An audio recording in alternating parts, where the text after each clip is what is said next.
আলাইকুম, আমি মাইমি সিং জুনিয়র উদয়ন একাডেমির পক্ষ আজকে সরাসরি চলে আসছি। আমাদের শ্রদ্ধেয় বড় ভাই আছে, বড় ভাইয়ের নামটা? মোহাম্মদ হামিদুল্লাহ খান মিন্টু।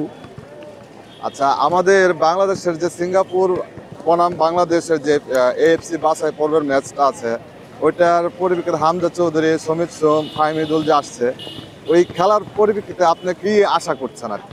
এটা আশা করছি আসলে এখন এই বাংলাদেশের যে খেলাটা আমাদের কাছে লাগতেছে একটা ইউরোপের খেলার একটা বাতাস আমাদের ভিতরে বয়ে গেছে, এবং বাংলাদেশ আজকের ম্যাচ ভুটানের সাথে খেলে আরও ইজি হয়ে যাবে। ইজি হয়ে যাওয়ার পরে ওই ম্যাচটা বাংলাদেশের সাথে সিঙ্গাপুরের সাথে একটা ইজি হবে আমাদের বাংলাদেশে। আমি অনেক আশাবাদী যে বাংলাদেশ একটা ভালো রেজাল্ট করবে সিঙ্গাপুরের সাথে। আর আজকের যে ম্যাচটা ভুটানের সাথে, এটা আমরা ইনশাল্লাহ স্বাভাবিকভাবেই আমরা ভালো খেলা দর্শকদের মন জয় করব, বাংলাদেশের মানুষের হৃদয় জায়গা জড়ায় নিব, যাতে 10 তারিখে ম্যাচটা যাতে আরও ভালো খেলে, আরও সাপোর্ট পাই।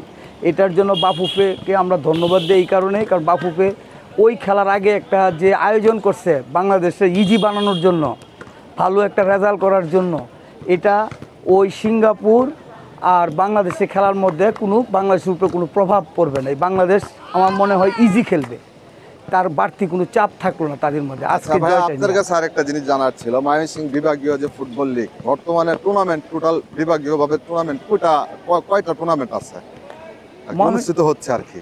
ময়মনসিংহ তো এখন যে পরিস্থিতি, ওই 5ই জুলাইয়ের পর থেকে আমাদের তো ময়মনসিংহের ফুটবলটা এখন স্থবির হয়ে গেছে একবারে।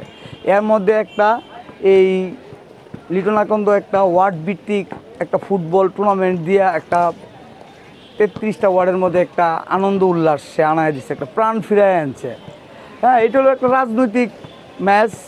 লিটনাকন্দ সে এটা এমনভাবে করছে, সে তার দলীয় নেতাকর্মীদেরকে খুব উৎসাহিত করলো একটা টুর্নামেন্ট দিয়ে, ফুটবল দেওয়া। আসলে খেলাধুলা তো একটা বিনোদন। আসলে আমি এই জিনিসটা জানতে চাচ্ছিলাম ভাই, যে ময়মনসিংহ যে বিভাগীয়, হ্যাঁ, এই বিভাগীয় যে খেলাগুলো, first division, second division, third division, এগুলো তো একটা টুর্নামেন্টের একটা অংশ। এইরকম টুর্নামেন্ট ময়মনসিংহ জেলা বা উপজেলা, থানা, এগুলা টোটাল ময়মনসিংহ আর কি কয়টা বিভাগীয় খেলা আছে ময়মনসিংহ বর্তমানে বিভাগের? ময়মনসিংহ বিভাগের যে ফুটবল খেলাটা আছে টুর্নামেন্টের, আমরা ডিএফ থেকে যেটা করি, প্রথম বিভাগ, ফার্স্ট ডিভিশন, তারপরে এবার প্রিমিয়ার ডিভিশন, তারপরে দিতেছে বয়সভিত্তিক যে খেলাগুলো আছে, অনূর্ধ্ব 15 যেটা চ্যাম্পিয়ন হয়ে আসছে ময়মনসিংহ, তারপরে এখন আসছে বাফুফের একটা নতুন 17, এই 17 লিগে আমরা অংশগ্রহণ করতে যেতেছি। এইগুলা ময়মনসিংহ প্রত্যেকটা ইভেন্টে ময়মনসিংহ জেলার পারফরমেন্স ভালো, এবং ময়মনসিংহ এক সময় খুব ভালো ক্রিকেট এবং ফুটবলার ছিলেন, যাদেরকে নিয়ে ময়মনসিংহ এবং সমগ্র বাংলাদেশের মানুষরাই স্বপ্ন ছিল যে ময়মনসিংহ জেলা থেকে ভালো ভালো প্লেয়ার আসলে খেলা হতো। এখন এটা বিলুপ্তর পথ, এটার বিষয়ে আপনি কিছু বলতে পারেন? হ্যাঁ, বিলুপ্ত তো বাংলাদেশের ফুটবল এখন অন্য অন্য ডিস্ট্রিক্ট খুব আগায় গেছে, ময়মনসিংহের প্লেয়ারদের মধ্যে সেই প্রাণ নাই তাদের। এই কারণে ময়মনসিংহে আছে যে কয়টা ছেলে আছে তারা বিসিএল খেলে।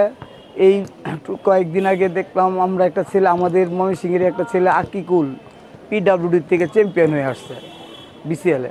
তো এরকম মানে গোটা কয়েকজন দেখা যায়। আগে যেমন ময়মনসিংহের ফুটবলাররা অনেক ঢাকা খেলতো, এটা নাই এখন। হচ্ছে এটা স্থবিরতা হয়ে গেছে ওই ভালো নাই বলে আজকে এই অবস্থা। তারপরে ক্রিকেটও তো অনেক নিচের দিকে চলে গেছে ময়মনসিংহের। আগে ময়মনসিংহের প্রত্যেকটা ক্রিকেটার ঢাকা প্রত্যেকটা ডিভিশনে খেলতো, বড় বড় ক্লাবে খেলতো। এখন সৈকত ছাড়া আমি তো দেখি না আর কোনো ভালো প্লেয়ার। মাশরাফি, মাহমুদুল্লাহ রিয়াদ, সেও তো তার শেষ কেরিয়ার, জীবনে তার শেষ। কিন্তু তাদের জায়গার যে কাভার করার মতন আমি এখনও তো দেখি না এরকম ভালো ক্রিকেটার।